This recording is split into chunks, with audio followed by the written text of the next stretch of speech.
Itangiriro igice cya 4 ku murongo wa 3 kugeza ku wa 7. Twongere dusome Yoshua ibice 24 ku 15 kugeza ku 16 tusomaho. Bukeye Kayini azana ituro ku mbuto z'ubutaka ngo ariture Uwiteka.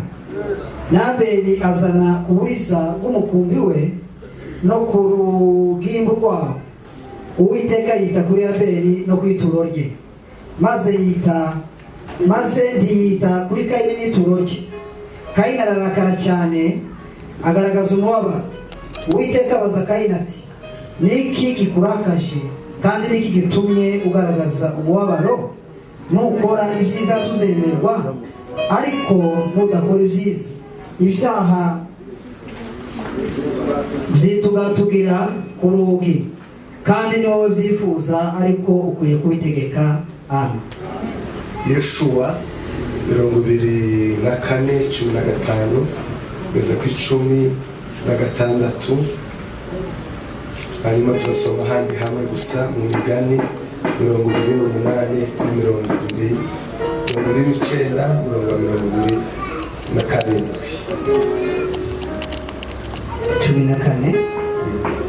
17. Nuko noneho mubaho Uwiteka, umukorere mu by'ukuri mutaryarya, kandi mukureho za mana basogokuruza banyu bakoreraga hakurya ya rwa ruzi no muri Egiputa, muje mukorera Uwiteka. Kandi niba mutekereza ko ari ibyo gukorera Uwiteka, uyu munsi nimwitoranyirize uwo muzakorera. Niba ari izo mana z'abasogokuruza bakoreraga zo hakurya rwa ruzi, cyangwa imana z'Abamori bene iki gihugu murimo, ariko nje n'inzu yanjye tuzakorera Uwiteka. Amen. Migani 28:9 ku murongo wa 27. Hanyuma tuganire duhawe 29 no ku 27.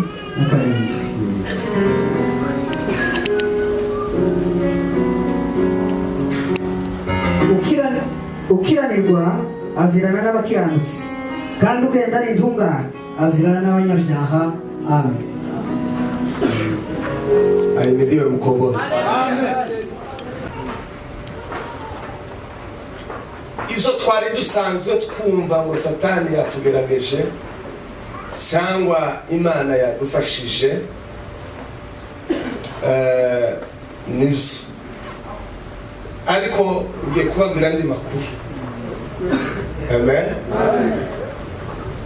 Umuntu afitemo amahitamo. Satani aza akurikiye amahitamo y'umuntu. Imana iziza ikurikiye amahitamo y'umuntu. Bivuga ngo umuntu arakomeye cyane. Shetani ameumbwa kama mwimbaji, wanadamu ameumbwa kama mtawala. Inamaanisha ya kwamba sisi ni zaidi ya shetani. Ndiyo sababu shetani ameharibisha ulimwengu kupitia nyimbo.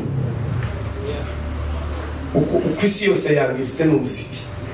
Ni kosa. Alikuwa malaika, alikuwa na usika nyimbo. Aliumbwa ili awe mwimbaji. Lakini sisi na wewe tumeumbwa kama watawala. Basi sisi ni zaidi ya shetani. Amen. Basi shetani anataka akutumie, Mungu anataka akutumie. Basi wewe uchaguzi wako, wewe mwenyewe utakubalia ni nani atafanya kazi ndani mwako. Ndio jambo shaka kubabwira amahitamo y'umuntu. Amen. Niyo iyo uhisemo neza uzubona ibyiza muri iyo nzira ukagera ku byiza byinshi. Iyo uhisemo nabi uzugera ku byinshi kandi uzubona ibibi byinshi. Nico bituma Yesu Imana yaravuze kuri Yohana igice cya 13:16 haravuga ngo kuko Imana yakunze abari n'isi cyane zatumye itanga umwana wayo w'ikine kugira ngo uhitamo akamwizera ntaga. Ni ukuvuga ngo icyo Imana yakoze yatanze Yesu imushyira hariya, iravuga ngo umwizera umweme n'amahitamo. Haleluya. Yesu hakusukumi, yeye amefanya kazi yake. Mungu hakusukumi, hakusukumi, yeye anahitaji uchaguzi wako. Wokovu ni kumchagua ama ni uchaguzi wako wa kupokea wokovu, wa kumwamini Yesu. Hajali na wale wasipomwamini, hajali na matendo yako mabaya, hajali Imana tiyitaye abaroga basa Yesu, hajali na kazi zako, kwa sababu Mungu amefanya kazi yake, amemtoa Yesu, na yoyote atakayemwamini na yule asipomwamini akufa. Angamie yuko kufa. Amahitamo yawe naratangaye. Kaini nabe bari bavukana, bombi basangiye se na nyina. Yari umworozi, undi yari umuhinzi. Bose bamaze kweza baje gutanga itungo. Umwe asana muzi afite, umwe asana muzi ngo bigere ku mwana Imana ikunda mbere yanga Kaini araraka. Imana iravuga ngo Kaini urakajwe n'iki? Ti nawe ukora neza kandi utabikora kindabona ibyaha zabizi wawe. Satani n'ibyaha biratandukanye. Satani azaza kurikiye ibyaha. Hello. Amen. Ndasubira tuanze turirimba ariko umva amakuru y'Imana kakaririmbo mwami Imana isoza amasezerano. Yesu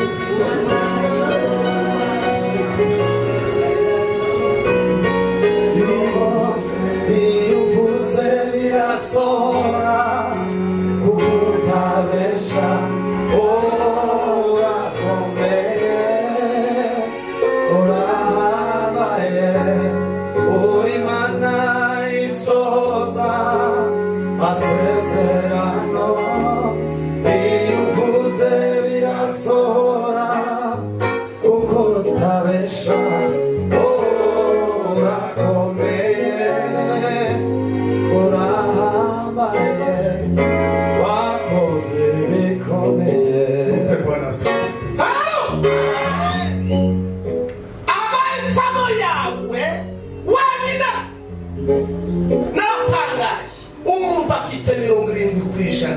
yo guhitamo ugomba kumukora. Ubu nyine ntazi mushwari kayihabiri, nta Satani nta Mana, n'amahitamo yaje sose hanze nkafugura itabi kabo, nta Satani nta Mana sose ngasambana, nta Satani nta Mana, n'amahitamo ya Satani. Azazanwa n'iciro cyakugaragaye, azazanwa n'icyaha.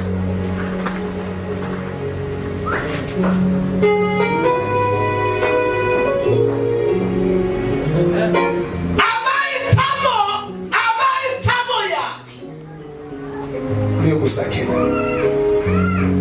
Imana ibwira Kaini, iramubwira ngo Kaini we kurarakazwa niki cyaki kurakaza wewe nukora neza nakwemera na wazana ibibore urenga ayi nidiho ukunapi uruwa gaciro ukora neza Imana yo kwemera ikene gusaba hitamo yawe siko neze uyu mwaka wo guhitamo neza tena ndio zilitwe. Haleluya haleluya amen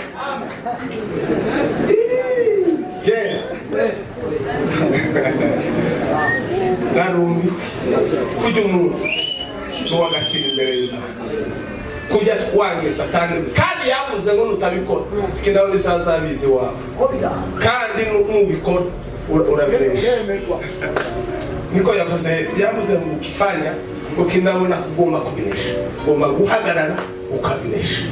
ariko nutabikora birinjira kandi nibyinshi Satani araza azazanwa n'ibyo Yesu yasanze iminsi 40 atajya atanga umunsi yashonje Satani yamamutaha yarazanwe n'inzara kujya Yesu umunsi yashonje Satani yabamuza kina no washonje ngo yimutse Indura mabuye Yesu azazanwa n'iciwe cyangwa azazanwa n'integeke zawe za kugaragara icyo kiza kimuza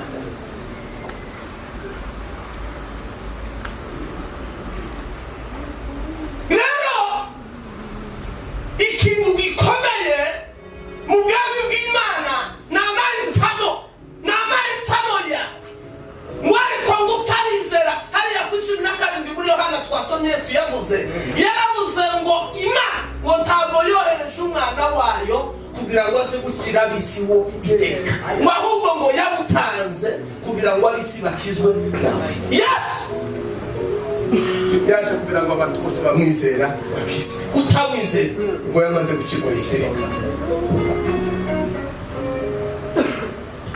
byinshi waguyemo wahisemo nabi ariko uyu ni umwaka wo guhitamo neza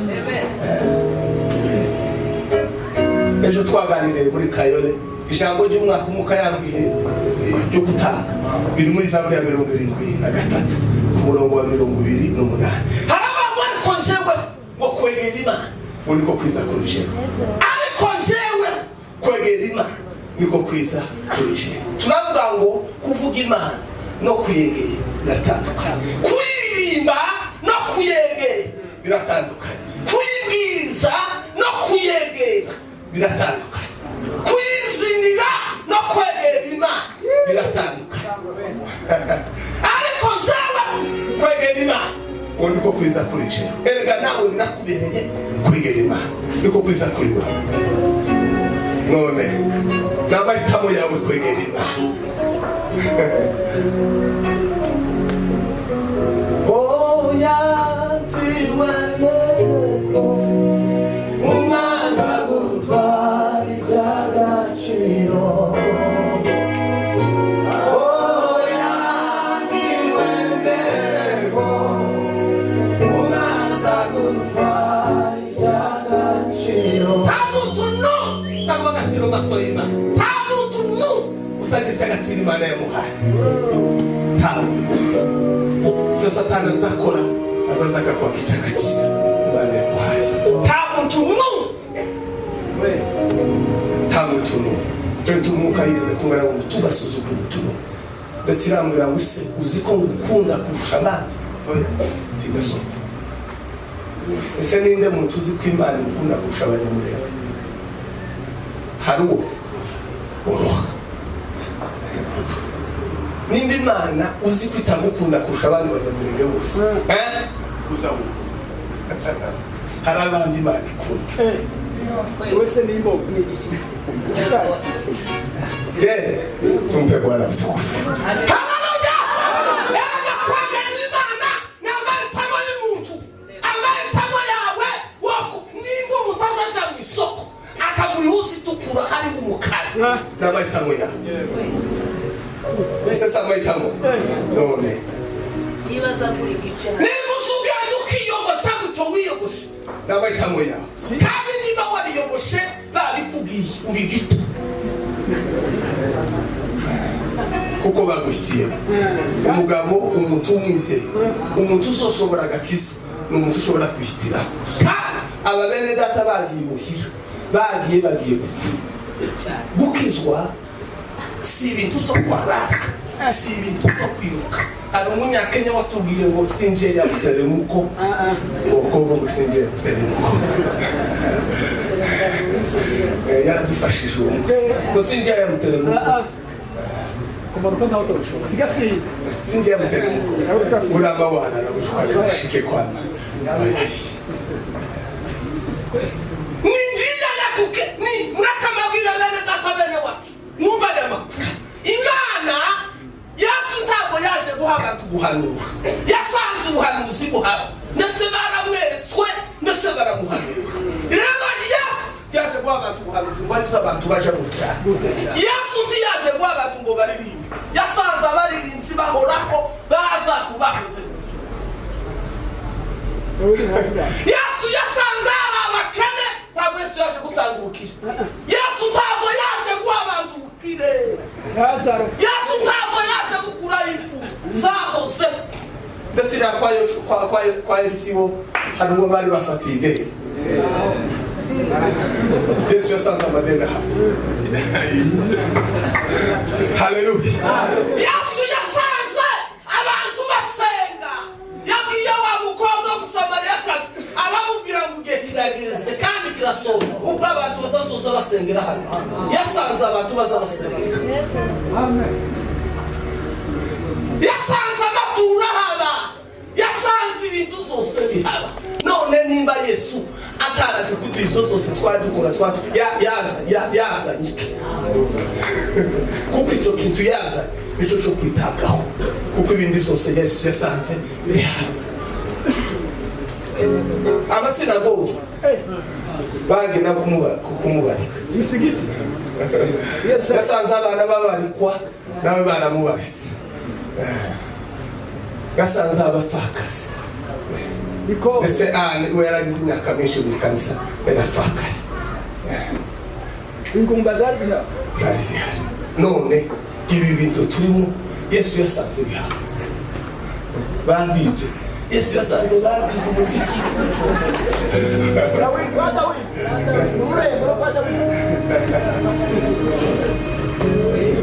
Yesu yarabisanze yene duheze icubahiro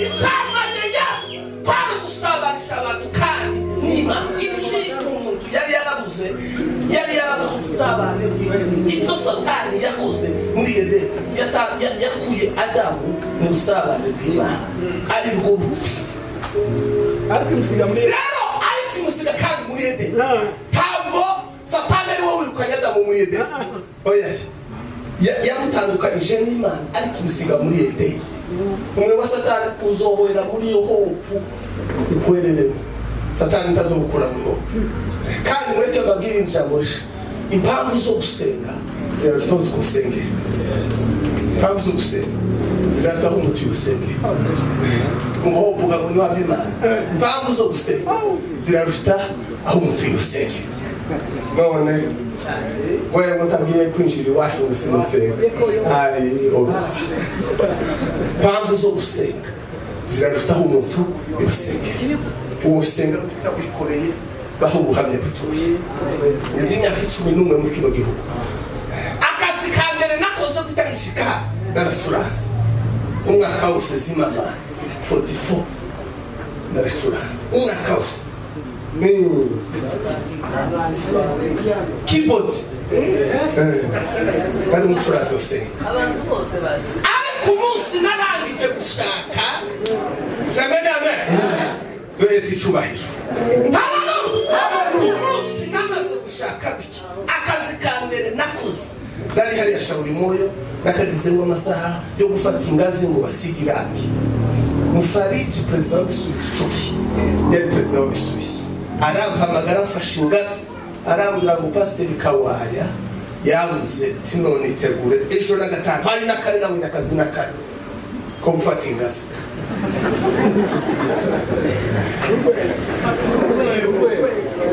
urwego niyo ngazi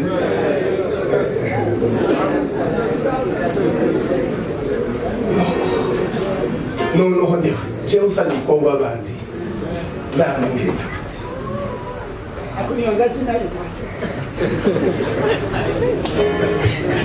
ariko umutima wacu wari wuzuye gusenga mpamvu zo gusenga zirafite aho umuntu yosengera kweli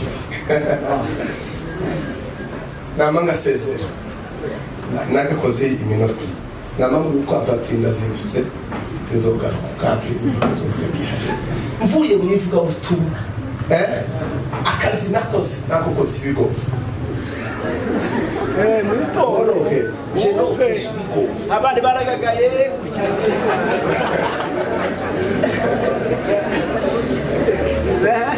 Yesu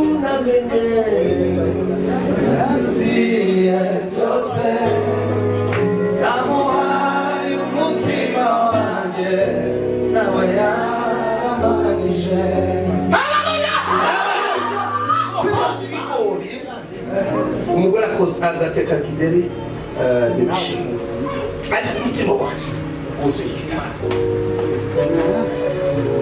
karangize gutya utasimuke iri akeyi university cyangwa karakatura badushamo n'amagi haba harimo n'indi zina ndakotsa ariko Yesu uwo Yesu namenye yadutiye rose amuhaye umutima wanjye nawe yamagushe kubangamira imirimo yacu ya buri munsi tiwosenga unanirwe gukora gusenga kuza kubangamira akazi ntabwo umunsi gutya umuntu uzuvuga ngo yananiwe gusenga kubera akazi warabesheye akazi si akazi k'abandi imana izokwereka abaza bakora kukurusha ariko baba mu gitaramo no muri matatu wosenga muri matatu impamvu zo gusenga zirarufitaho umuntu ni gusengera ako kararangi hariya hafi ya Hilton ngusha movies ama movie film agushije film kagenda kugusha kaja mu hudu gatanga film Yesu se yaje gukora abantu se mu film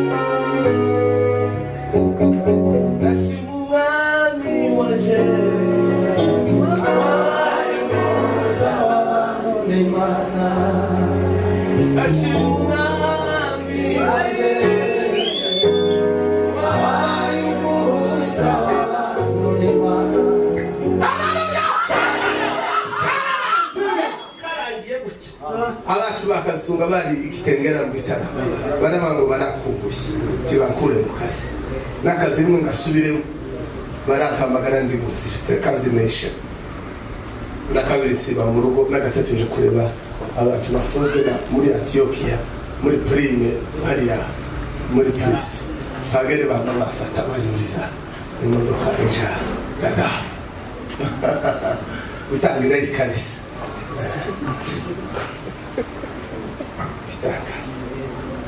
Nashimu mwami waje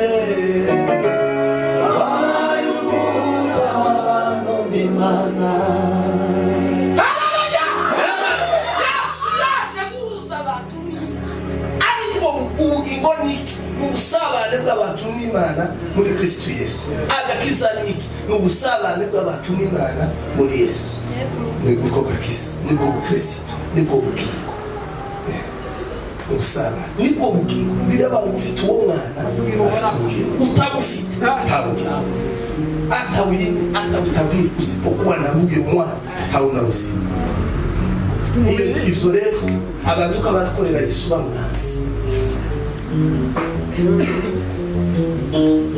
watu wanamchezea lakini hawamtaki ili aweze kuwapatanisha na Mwenyezi Mungu kwa sababu yeye ndiye mpatanishi.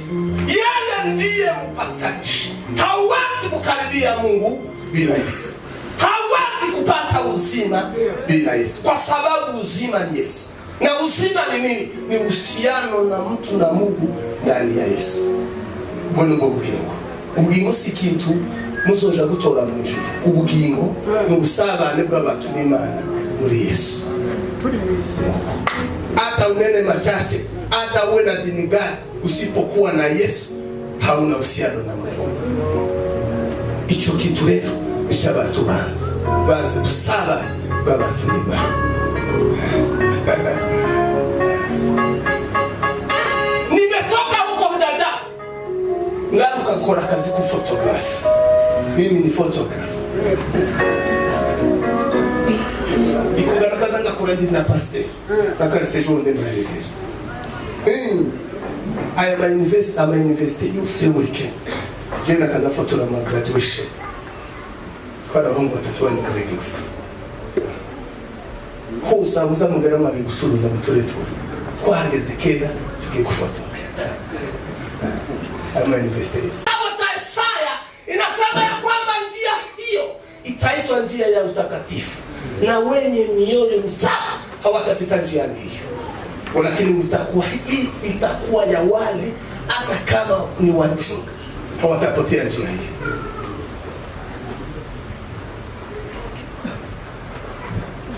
Haleluya. Turi kumwe turirimbe gato.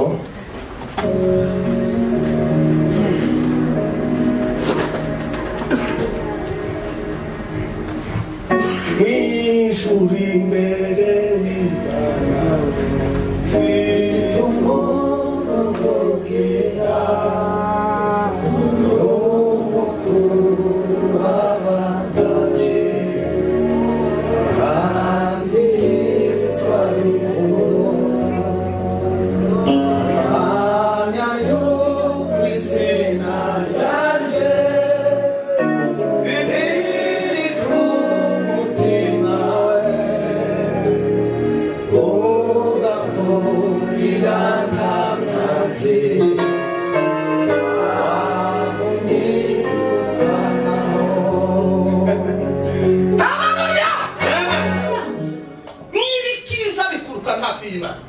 nibikibiza niki kintu cyo kwirukana hafi ya Yesu.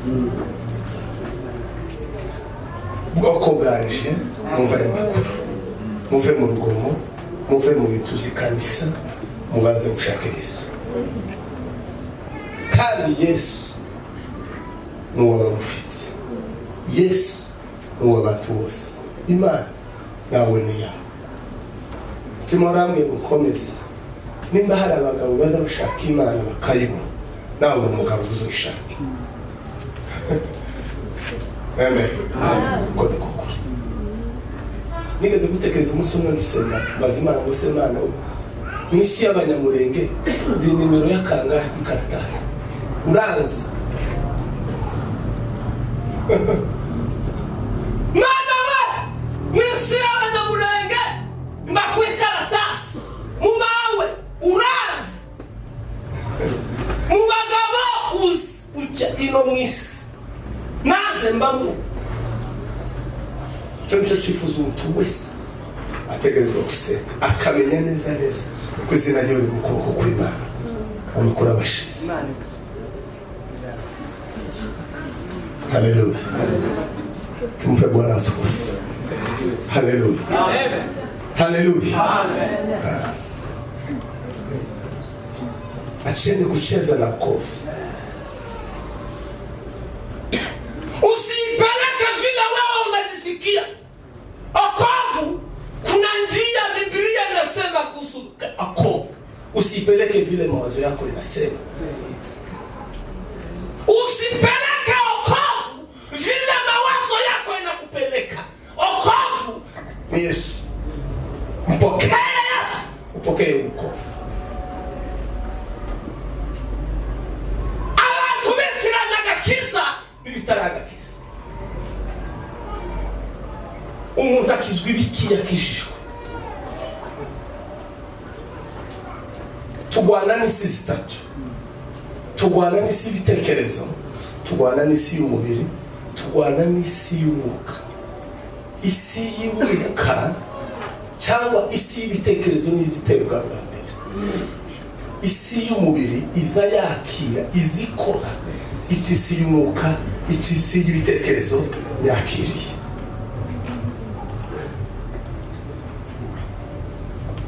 Tugwana n'ibitekerezo. Isi y'ibitekerezo iyo itsindiwemo umubiri ukora iso ibitekerezo zakiriye. Kubera ko ntawuzi ukora iki umutima utamubwiye ngo reka umukavuga ngo fanya undi ukakubwira ngo kugeza ukoze ikibi ariko umutima wakubwira ngo ukora mureke babwire uzi ukora ugakora ariko iyo bibaye tumaje umwuka ukurimo uzi ukuvamo kuba ngo uzogira izindi mbaraga zo kuja kwihana ntibizogushobokera.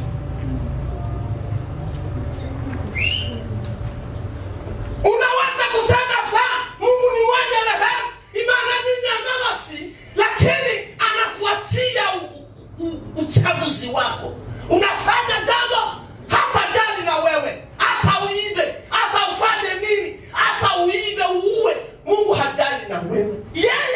kuna neno amenena anakungojea mwisho.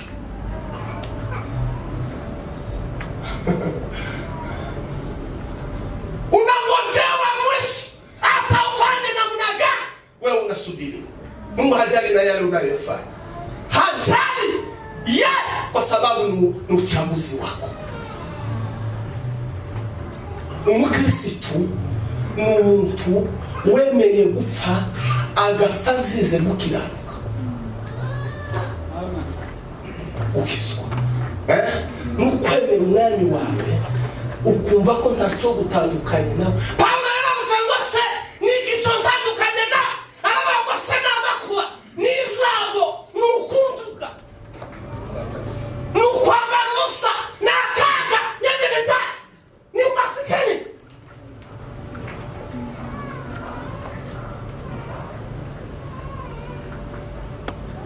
Kama wewe umasikeni unafanya wewe umwache Mungu, kuna wengine umasikeni haiwezi watenganisha na Mungu, ni uchaguzi wako.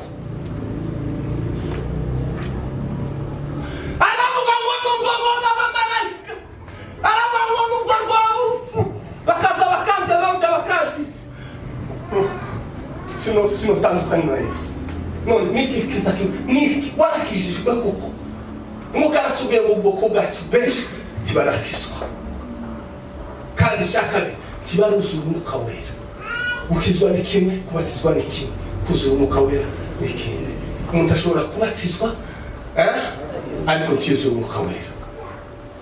Nibo abantu benshi ufite bukabisa batigeze buzura umwuka wera. Kuko umwuka wera kujya muzamanga umutima w'umuntu ngo n'iryo torero ni ukubesha, ni ukubesha. Siko tuvuga ngo itorero ngo ni mu mitima yacu, ni ukubesha. Itorero ni umutima umwuka wera tuwemo, iyo niryo torero. Siko tuvuga ngo oya ngo imitima yacu ngo ni mu kanisa, siko tuvuga, ni ukubesha. Itorero ni umutima umwuka wera abari mu itorero.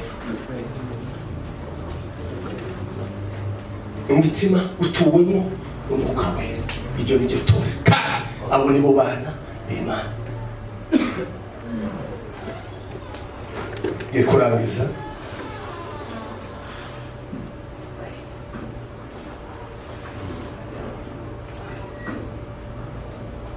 Murihangana nagize ibintu byinshi ariko kwa sababu ya upendo.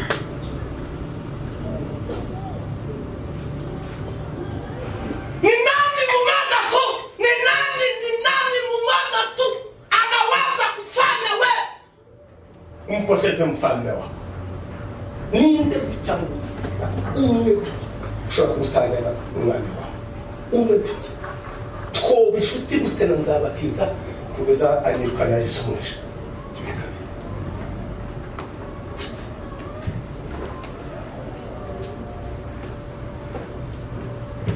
Ninde muntu nogeraho inshuti nawe tukaba inshuti kugeza igihe nutakaza Yesu.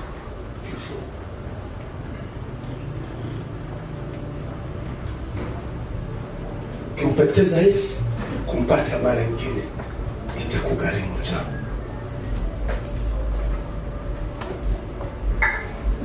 Ndio sababu mnaona nisotuma mwangu bwana abantu kabarajana amasakuni ubugome nukweli paga kisa agakiza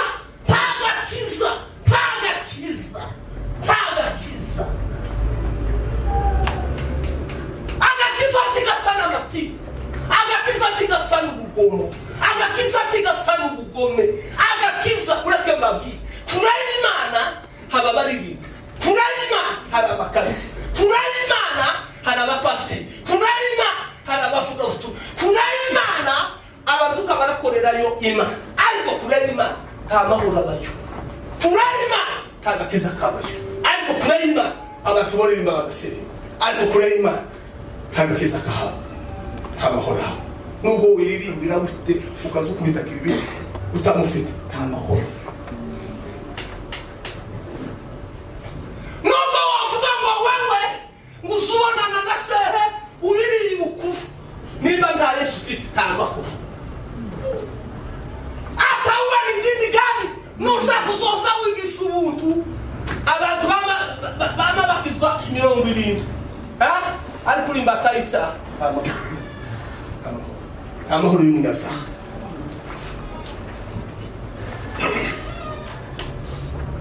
niba mudashobora kwiga gutwara imodoka no kwiga kumvira Imana iriho kandi irindi tangazo timukihutire gukorera imirimo y'Imana si ikintu cyo kwihutirwa mureke mbabwire muzi igituma twananiwe mu kanisa nuko twihutiye gukora imirimo y'Imana.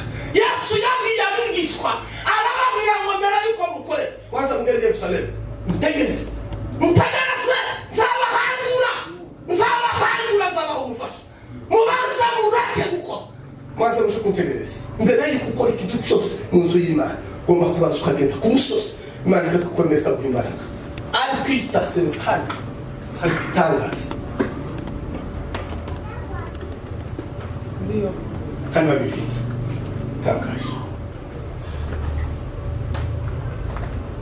iyo nawe utari mu mbaraga z'Imana hari ibintu biri mu bwoko bwacu bine bitari ubwoba utagerezwa gusenga ukuzura imbaraga z'Imana igihe cyose usuzura imbaraga z'Imana ibyo bintu ntibizokugiraho imbaraga ariko umunsi utazagaruzuye imbaraga z'Imana bizokugiraho ububasha bw'iki n'ibintu bine. Ikintu cya mbere ni ukubatizwa n'umuntu utuzuye umwuka kubera ko umuntu yuzuye umwuka wera igihe cyo kubatizwa. Yesu yuzuye umwuka wera amaze kubatizwa ni nawe munsi yatangiriye Luka ibice bine yuzuye imbaraga z'umwuka wera amaze kubatizwa niho hato ubwoko bwacu bwapfuye kubatizwa n'abanyamwuka aza guhiza afite. Icya kabiri ni ifunguro ryera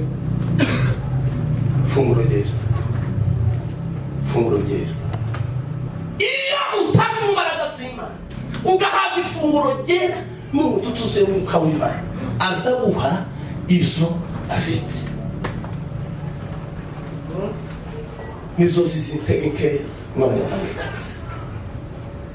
Cya gatatu ni ukubareka abana kubareka umwana wawe mbere y'uko ujana umwana kubareka mu kanisa baba bapanze bapasiteri bose hariya uzubanza wuzura umwuka wera umubarike kuko twese turi abakirisitu Yesu turamufite twese. Sabe nawe umugotesha imbaraga z'Imana wo mwaturiyeho nubwo isi y'abadayimoni yose imuza kuko imbaraga z'umujeyi twemeze n'Imana ye n'urukingo rukomeye cyo gituma abavyeyi umuntu utazusengera abana bamuhebe kuko n'ibibasa ariko umuzeyi wese azatanga icyo afite tiwo musengera kutazusenga umuntu wese azatanga icyo afite.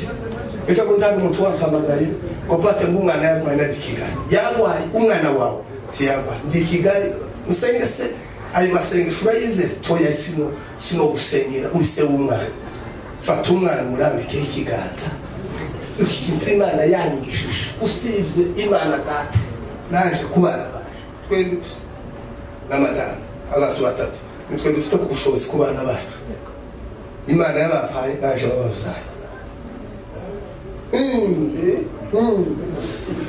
none n'abandi cyangwa n'abandi kuko umwana wese asa na se. Haleluya. Sevuze gute Yesu yarayamaze Yesu wayavuze hariya mu gitabo yabwira bene wabo aravuga ngo musa na so Satani none uyu mwana wese asa na se. Icyo ni cya gatatu cyo kubarika. Icya kane ni ugushingirwa. Hari ibyo bintu bine nibyo biba imbaraga zose zo gufata umuntu gutya akamushyira mu gatera kugeza ubuzima bwe bwose. Cyo tuma muza mubona abantu bagashaka bari abanyembaraga bagera mu ngo zabo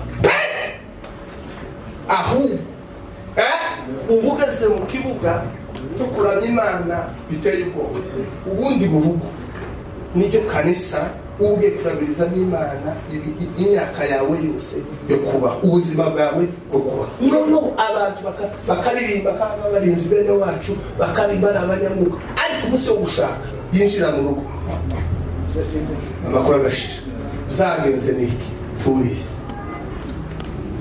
gusa ukamwa ngo warashatse bende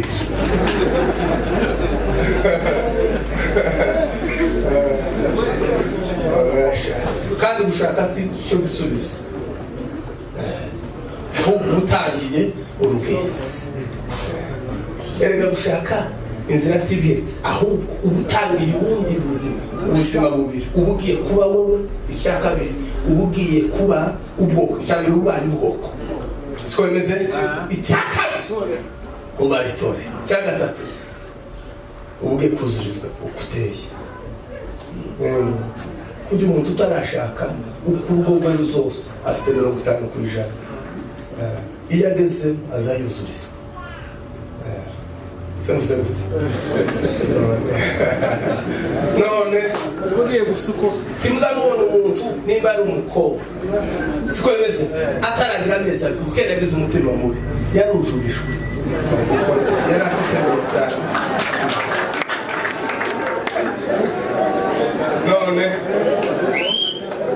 none tuvuge guteze nose wogira umutima mubi utarashaka cyangwa utarashakwa, wagera mu butunzi bwawe ukaba gute mu bintu witegekera noro uzawuzurizwa. Iyo wagira umutima mwiza ukabona ukagera mu butunzi bwawe buke, Imana zikuzuriza. Uzugira umutima mwiza ukazutanga n'ibyawe byose, kwasa wakira abashyitsi. Iyo wakundaga abashyitsi mwana iyo ugeze mu wawe no uzawuzurizwa, uzuja kubashaka. Usibye ko icyiza kigira intambara. Iyo ugeze mu rugo, iyo utasinze cyane kizakimanuka, noneho cyamanuka ukamutangira aze ukaba ikindi kintu utaricyo. Abakobwa bagera iyo bashatswe bishimiye ingo zabo basa neza, bagera bahura n'ibintu biteye ubwoba by'intambara, bakaba abandi bagatakaza ibo bakaba ikindi. Izo ntambara rero dufite ubunyine.